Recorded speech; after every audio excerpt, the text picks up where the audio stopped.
Então vamos, se você está com sua Bíblia em mãos, eu convido você a abrir a sua Bíblia no Salmo 128. Eu tenho aqui o texto impresso diante de mim, mas também aqui acessando a Bíblia online pela internet, porque o meu filho de 1 ano decidiu arrancar um pedacinho da folha da minha Bíblia exatamente no Salmo 128. Então eu tenho uma parte do Salmo 128 e o complemento dele não tenho não, então eu tenho que acompanhar a leitura ali pela internet, já que essa é a Bíblia que eu tenho as anotações dos assuntos relacionados ao Salmo 128. Mas então vamos à leitura. O Salmo 128, eu tenho repetido a cada programa, eu sei que para alguns já ouviram isso várias vezes, mas talvez alguém está acompanhando a live pela primeira vez.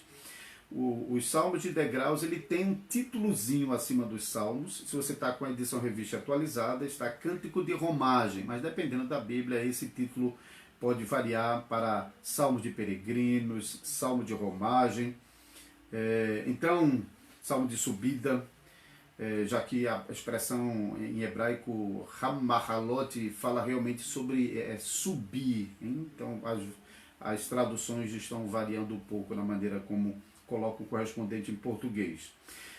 Então, às vezes tem dois títulos, um em negrito. Esse título em negrito não faz parte do texto original, mas o texto em itálico faz. Então eu tenho recomendado que ao ler os Salmos, deve sempre ler esse título em itálico, porque ele faz parte da palavra de Deus, faz parte do texto original. Então o Salmo 128 diz assim: Cântico de Romagem.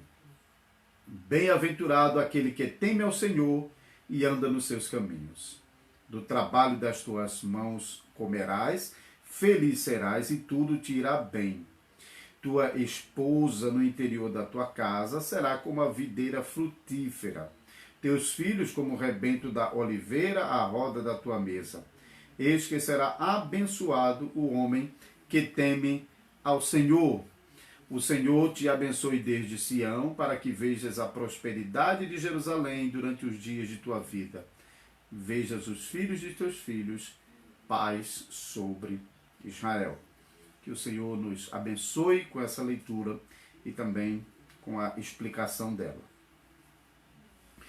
Ok, vamos fazer o seguinte, a gente vai dar uma olhadinha breve na estrutura desse salmo, depois nós vamos ver algumas explicações sobre ele, e então vamos concluir fazendo uma aplicação para nós como Igreja de Cristo nos dias de hoje. Se você está com sua Bíblia aberta, então, você pode notar logo, o assunto desse salmo aparece logo no primeiro versículo, hein?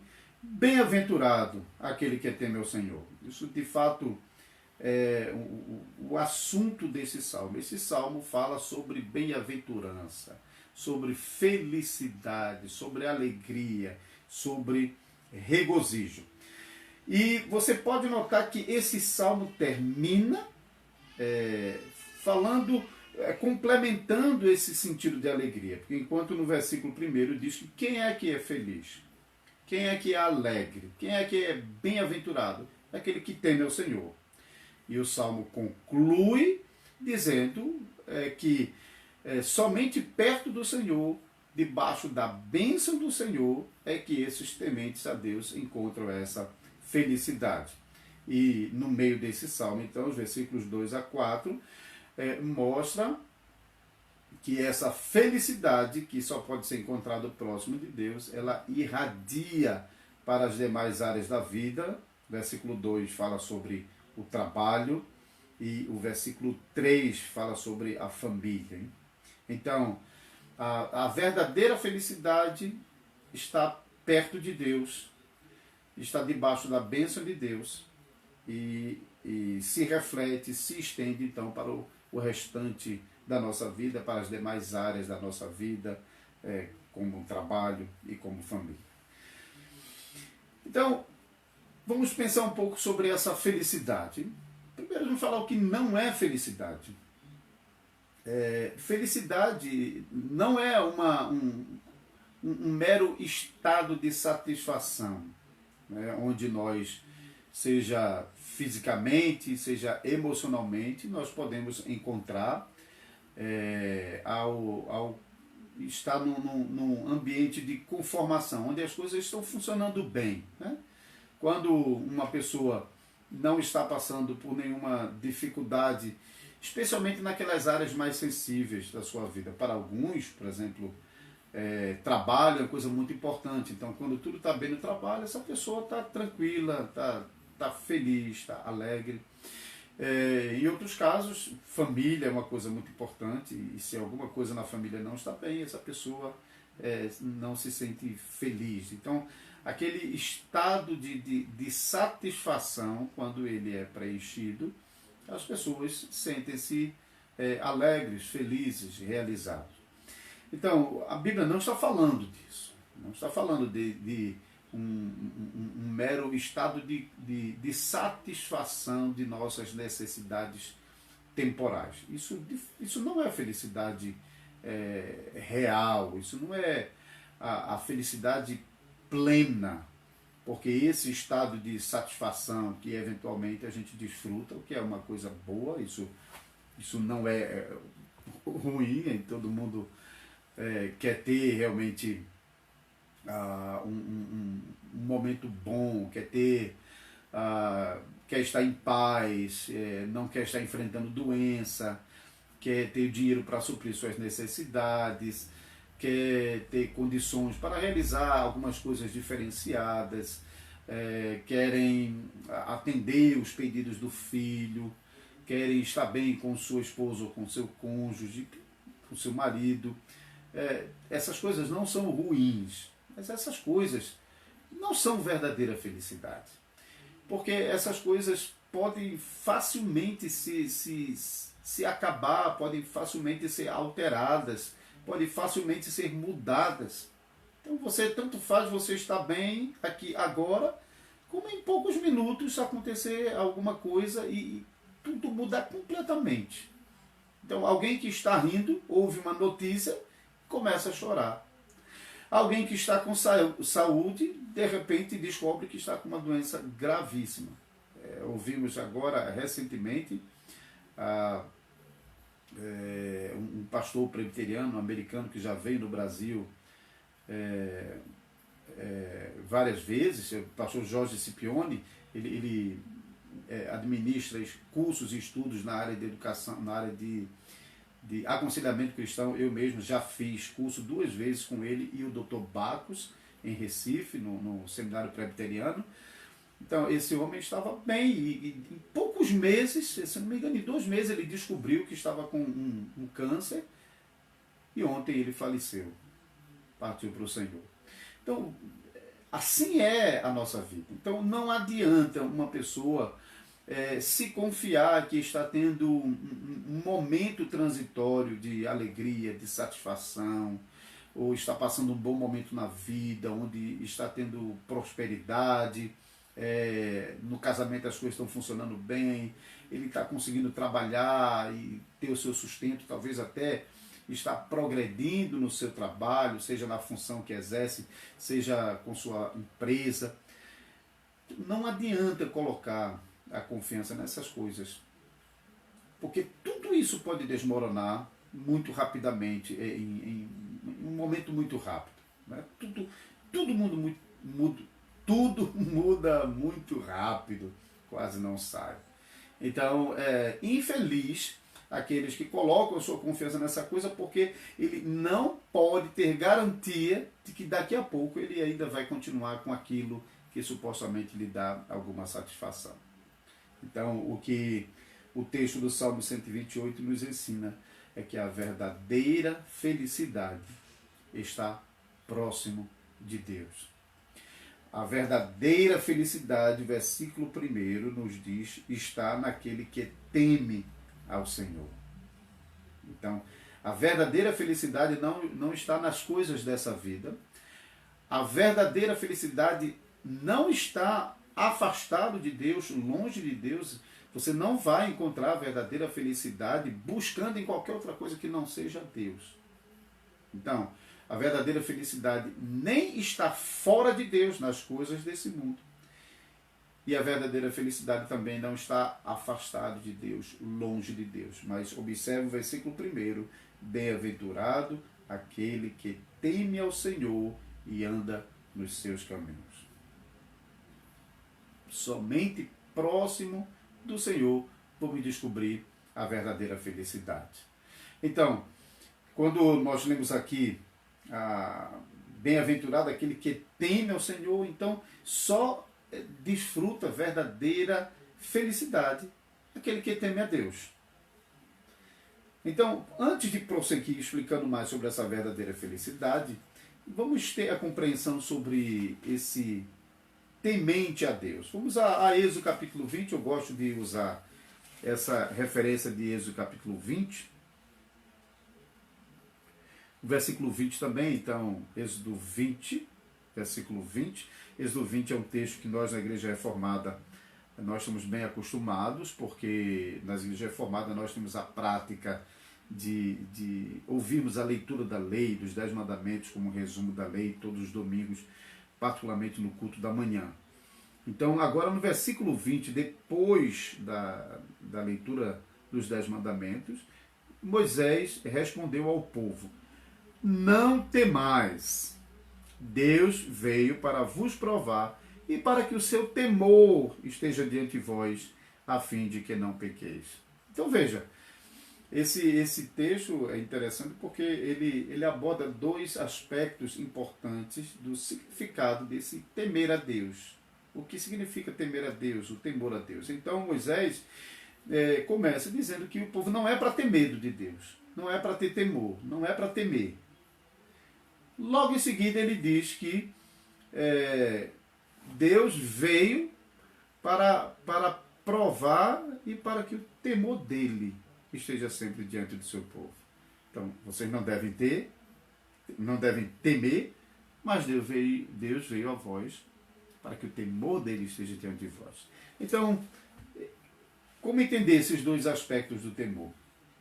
Existe um temor que é bom, existe um temor que não é bom, um temor que faz parte do viver do crente e um temor que não faz parte do viver do crente. Quando Moisés diz para o povo não temer, não temais, disse Moisés, ele está ensinando o povo que aquele temor que leva a criatura de Deus a ficar com medo, com pavor de Deus e se afastar de Deus. Então, aquele temor que leva as pessoas a olharem para Deus com medo do castigo que vai receber e então inclinado a fugir, se afastar de Deus, esse é o temor que a Bíblia o tempo todo está proibindo o povo de Deus. E até lemos no Novo Testamento que o amor lança fora o temor, lança fora o medo. O amor de Deus que lança fora o medo é esse amor que nos leva a aproximar de Deus, a confiar em Deus e a não olhar para Deus como aquele Deus que está irado, que quer castigar, que quer destruir. Então, esse temor não faz parte do povo de Deus.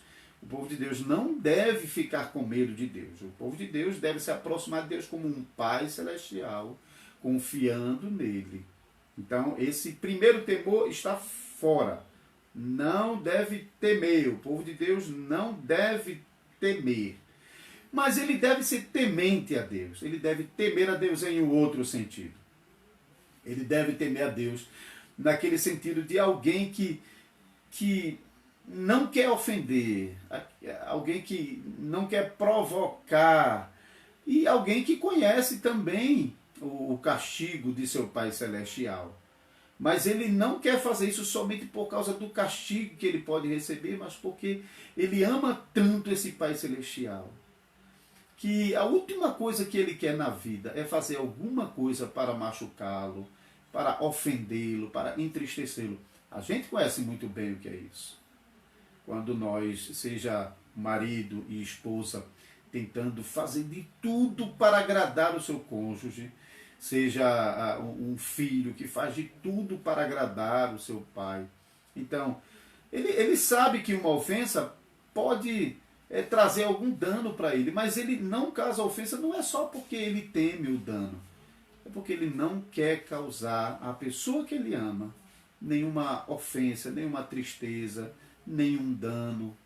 Então, esse temor, ou seja, esse desejo de querer agradar, esse desejo de querer servir, esse amor, essa dedicação, esse desejo de estar próximo, esse é o temor que marca a vida do crente, e esse temor é recorrente na palavra de Deus. Os provérbios muitas vezes estão falando sobre esse temor. Por exemplo, Provérbios 14, 26, Provérbio nos diz assim: no temor do Senhor tem o homem forte amparo, e isso é refúgio para os filhos de Deus. Então, nesse temor a Deus, ou seja, nesse relacionamento de amor, de obediência, de reverência a Deus, o santo, o crente, vai encontrar um forte amparo e será refúgio para os filhos de Deus. Então, observe, esse crente, esse homem de Deus, essa mulher de Deus, que tem no Senhor o seu prazer, que o ama, que se aproxima dele, que quer estar com ele, que quer servi-lo, que não quer ofendê-lo. Esse homem, essa mulher crente que realmente quer viver uma vida de dedicação a Deus, uma vida realmente na presença de Deus, como o complemento do primeiro versículo no Salmo 128 diz: bem-aventurado aquele que teme a Deus e que anda nos seus caminhos. Ou seja, ele não quer andar no seu próprio caminho, ele não quer escolher a direção que ele tem que ir, mas ele confia no Senhor e ele quer andar nos caminhos que o Senhor estabeleceu para ele, porque ele sabe que o Senhor, em sua imensa sabedoria e em sua graça, não pode dirigir o seu povo por um caminho que não é bom. Deus é bom e tudo que ele faz é bom. Então, os caminhos do Senhor são caminhos bons. Então, esse temente a Deus quer andar nos caminhos do Senhor. Deixa eu tomar uma aguinha.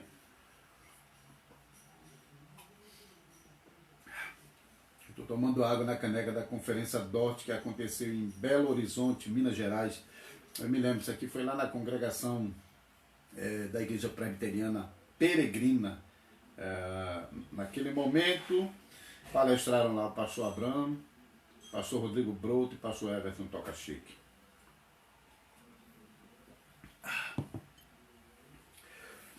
Ok, então nós já estamos caminhando para a primeira metade do programa e deixe-me só então completar isso aqui. Nós ainda temos algumas coisas a falar no segundo bloco. Mas então, esse temente a Deus, ele tem o prazer de andar nos caminhos de Deus e não nos seus próprios caminhos. Então, o Salmo ensina que quem é bem-aventurado? Quem é que tem não a falsa falsa bem-aventurança, a falsa alegria, a falsa felicidade? São os ímpios que buscam a sua felicidade nas coisas desse mundo e desconectados de Deus, desligados de Deus, afastados de Deus, longe de Deus. Os tementes a Deus, aqueles que amam a Deus, aqueles que andam nos caminhos de Deus, esses gozam verdadeira bem-aventurança. Então, essa bem-aventurança que a palavra de Deus fala é uma satisfação que nós podemos e começamos já a provar nessa vida, porém essas coisas não se manifestam exclusivamente nas coisas temporais, mas é uma satisfação da alma. Nós temos, por exemplo, o Salmo 73, é uma expressão muito bonita. Salmo 73, versículo 25, diz assim: quem mais tenho eu no céu? Não há outro em que eu me compraza na terra. Ainda que a minha carne e o meu coração desfaleçam, Deus é a fortaleza do meu coração e a minha herança para sempre. Então, a alegria do crente é pertencer a Deus e ser tomado por Deus, e ser preenchido por Deus, e ser absolvido por Deus. É de fato estar numa relação de intimidade tão profunda com Deus que a sua alma ganha toda a satisfação em Deus. Por estar unido a Ele, por estar participando dEle e por saber que essa união com Deus não pode ser destruída por nada nessa vida. Essa confiança, essa satisfação, esse prazer em Deus começa nessa vida, mas vai perdurar por toda a eternidade. Essa é a verdadeira felicidade. Não é uma satisfação carnal, nem uma satisfação com base nas temporalidades dessa vida, mas é uma satisfação com base na união da nossa alma ao nosso Salvador.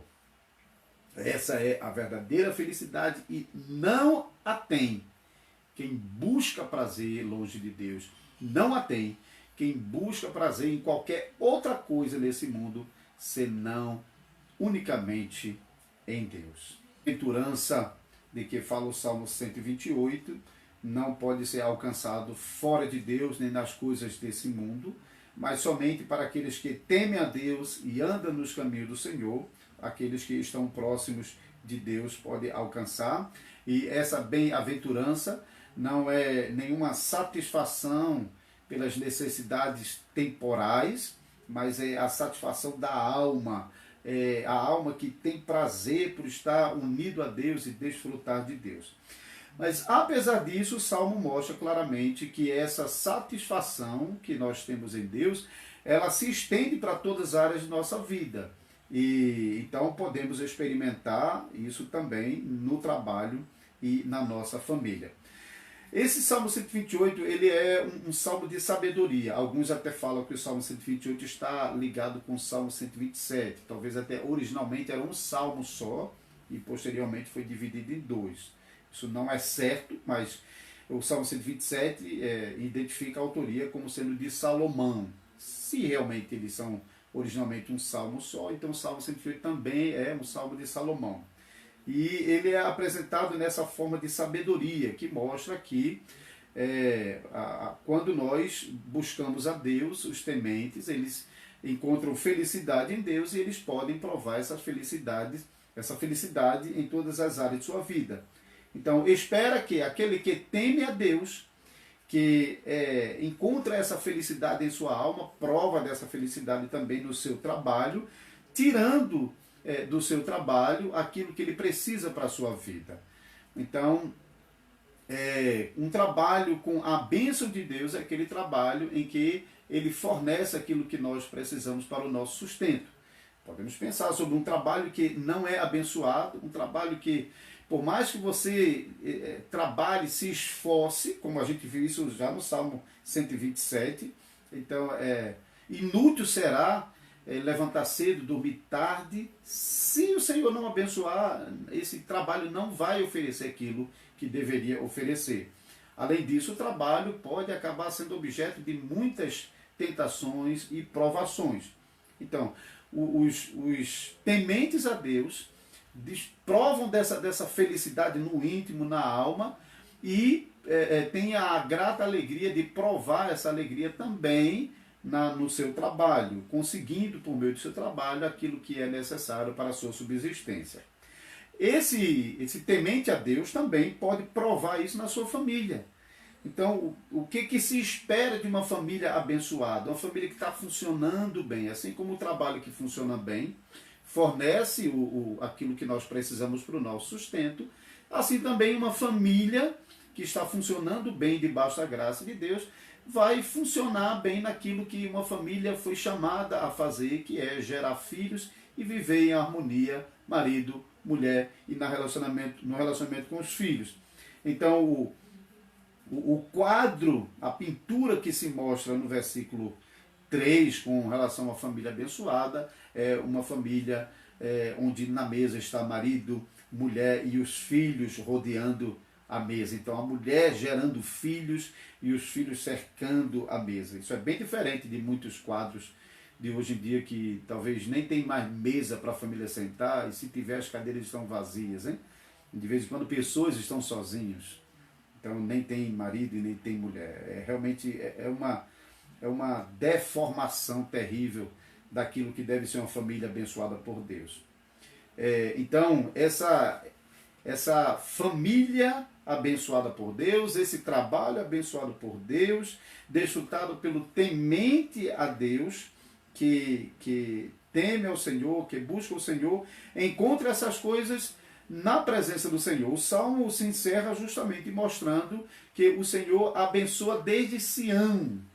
Ou seja, a bênção que nós encontramos no Senhor para desfrutar numa vida feliz, numa vida de pleno gozo na presença de Deus e num relacionamento gostoso com Deus, nós alcançamos isso na presença de Deus, recebendo a bênção diante de Deus. Então, não é longe de Deus. O Salmo, ele então termina dizendo: o Senhor te abençoe desde Sião, para que vejas a prosperidade de Jerusalém durante o dia da tua vida. Então, no lugar que Deus escolheu para ali habitar, hoje a igreja de Jesus Cristo é o lugar onde Deus habita. Então, é ali na igreja de Deus onde nós recebemos a bênção do Senhor, e é uma referência até à bênção araônica, que era a bênção com a qual o sacerdote dispensavam aqueles que haviam ido ao templo, e também é aludido aqui no Salmo 128, lembrando que o Salmo 128 é um dos salmos de degraus, e eu tenho já explicado, o Salmo de degraus, entre outras coisas, é uma categoria de salmos que os israelitas cantavam quando eles estavam em peregrinação para Jerusalém.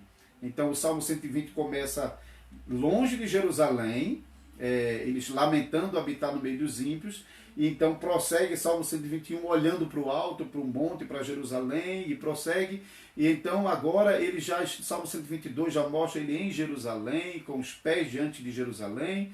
Salmo 128, eles estão agora preparando-se para voltar, recebendo a bênção. Salmo 134 também vai falar sobre essa bênção. Então agora eles estão prontos para serem abençoados e voltarem para casa e continuarem vivendo essa vida feliz, abençoada, em comunhão com o seu Deus, na sua família para onde ele vai voltar, no seu trabalho para onde ele vai voltar. Então, esse crente que está em comunhão com Deus, esse temente a Deus, e que está na presença de Deus, recebendo a promessa da bênção de Deus, ele retorna para a sua vida, para a sua casa, para a sua família, ainda desfrutando dessa bênção do Senhor. Agora, uma última palavra, porque falando dessa maneira, nós podemos pensar, e aquele homem, aquela mulher que não tem um trabalho, ou que não tem uma família, ou que está viúvo ou viúva, ou que o seu casamento foi um desastre, que o relacionamento com os filhos não vai bem. Então, será que eles não podem tomar o Salmo 128 para si? Será que eles estão excluídos porque não está funcionando na vida dele? Como eu já indiquei, o Salmo 128 é um salmo de sabedoria. É um salmo que nós esperamos que aqueles que temem a Deus, que gozam dessa felicidade plena na comunhão com Deus, ele vai também desfrutar isso na sua vida, no seu trabalho, na sua família. Mas como o Provérbios mostra que isso é o que nós esperamos encontrar. Mas por causa do pecado nesse mundo, de fato, nem sempre nós conseguimos provar essas coisas nessa vida. Mas como eu também já expliquei, não é nessa vida que nós encontramos a verdadeira felicidade, mas em Deus. E nós começamos agora, mas nós vamos desfrutar isso por toda a eternidade. Nós começamos a desfrutar dessa felicidade agora, mas nesse mundo, por causa do pecado, essa felicidade está sempre sendo atingido por causa do pecado, de modo que nós não que Deus nos dê de pedacinho, né? Deus nos dá da plenitude da vida, Ele nos dá da plenitude da sua graça. Mas nós, pecadores, não conseguimos abraçar como deveria. Então nós só conseguimos provar em parte aquilo que um dia nós provaremos plenamente. Então mesmo você, meu irmão, minha irmã, que não está conseguindo provar desta alegria na sua vida, na sua família, ou no seu trabalho, não se turbe, não se desespere, não se desanime, porque não é nessas coisas que você vai encontrar a verdadeira felicidade, mas é em Deus. Então,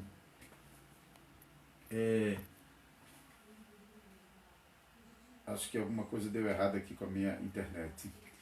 Então, em Deus, é próximo de Deus. Não é nessas coisas que você vai encontrar a verdadeira felicidade. Então, continue buscando a presença do Senhor. Como o versículo 1 diz, continue temendo a Deus, continue andando nos caminhos de Deus, porque é na presença de Deus, debaixo da bênção do Senhor, se juntando ao povo de Deus, se congregando como povo da aliança, para ser alimentado, ser fortalecido, ser animado, ser encorajado com a palavra de Deus, que você vai encontrar a verdadeira felicidade. Verdadeira felicidade não está nas coisas desse mundo. Verdadeira felicidade não está fora nem longe de Deus. Verdadeira felicidade somente próximo de Deus. Verdadeira felicidade só quando a nossa alma está unida ao Senhor e desfrutando da sua presença, da sua graça. E quando nós desfrutamos isso, ainda que não esteja funcionando muito bem no nosso trabalho, na nossa família, oramos para que Deus nos guarde, para que essas coisas não nos tirem a confiança no Senhor e possamos aguardar dias melhores e que o Senhor, na eternidade, livre do pecado, nós possamos gozar essa felicidade de maneira mais plena possível. Tá bom? Deus abençoe você.